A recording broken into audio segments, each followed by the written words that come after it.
Well, hello there, and welcome to another Woodsong Tower reading.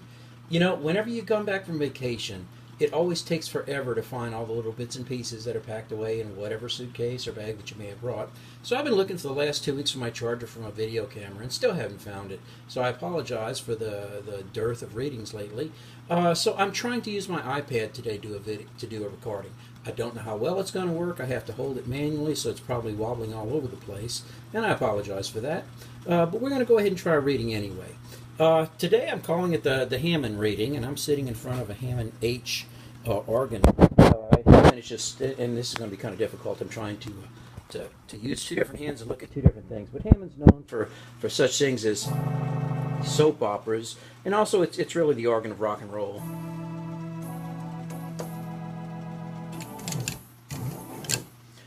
Boy, that kind of wobbled all over the place. But I don't know if you can hear this rustling in the background. But there's this whirring noise back there. Hammond is kind of a neat organ. It's an electromechanical organ. There are actually hundreds of little bitty wheels spinning around and turning back there. And they're turning little bitty round wheels with cutouts that, because of the way the cutouts are placed, give different pitches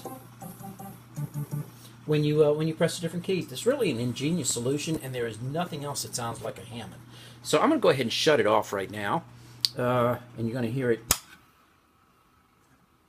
Well, it kind of just settled on its own, and we'll just jump straight into the reading here. So I'm going to flip over the first card. Again, we're going to do three different cards. The first card is going to give us some type of orientation or some way to start our considerations. The next card is going to give us something to think about it, and the third card is going to give us some kind of resolution, some kind of way we may be able to achieve resolution. And our first card is Judgment, and I'm using the Tower of the Illuminati deck again today. Very shiny, very beautiful deck.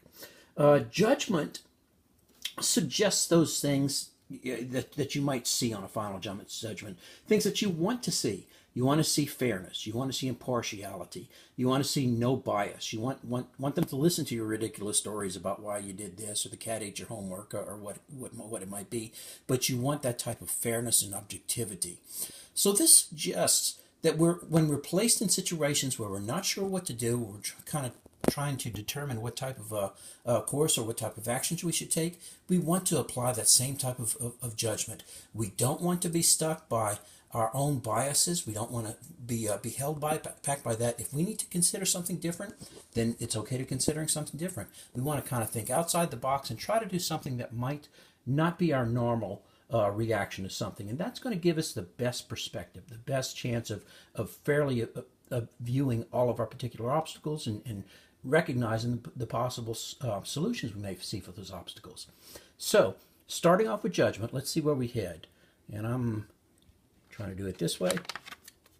It's funny because I'm looking at the iPad and I can see things, but I can't see my hand very well in real life, so I'm not too sure exactly what I'm reaching for.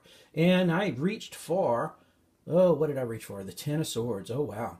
This guy looks like he's having a really bad day. He's laying on the ground. There's swords stuck in his back, 10 of them actually. He's bleeding out, and it's midnight, and it looks terrible.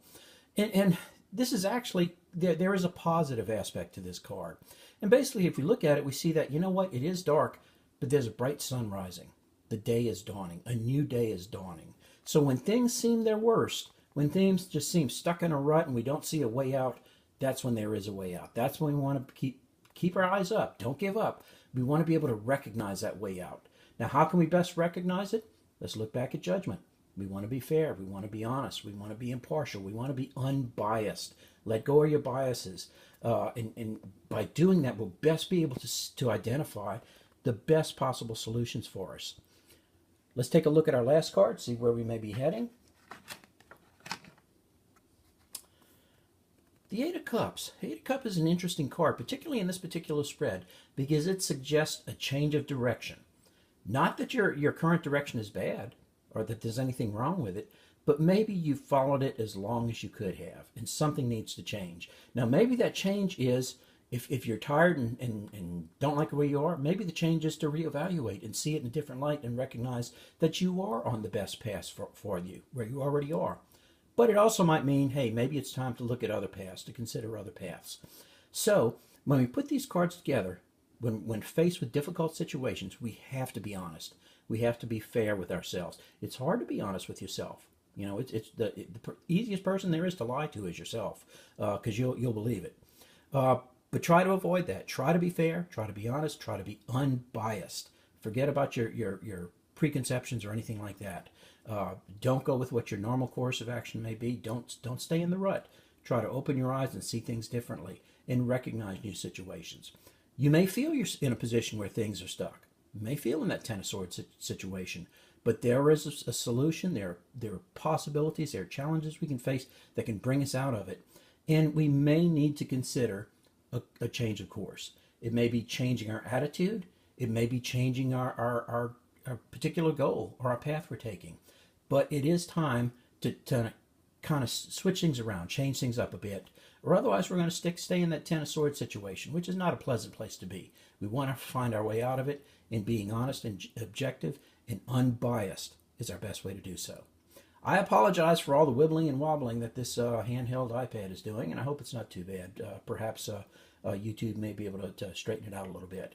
But that's about it for today. I'm going to sign off. This is Woodsong, and I have enjoyed this, and thanks so much for listening in. If you enjoyed what you saw, please consider subscribing. It's a free subscription. And if you wanted to share this reading with your social friends, I'd be very glad. If you wanted to click the Facebook link or the LinkedIn link or Twitter or whatever that you subscribe to, I'd be very grateful should you share this with your friends. Woodsong, I'm out, and I'll see you next time. Take care.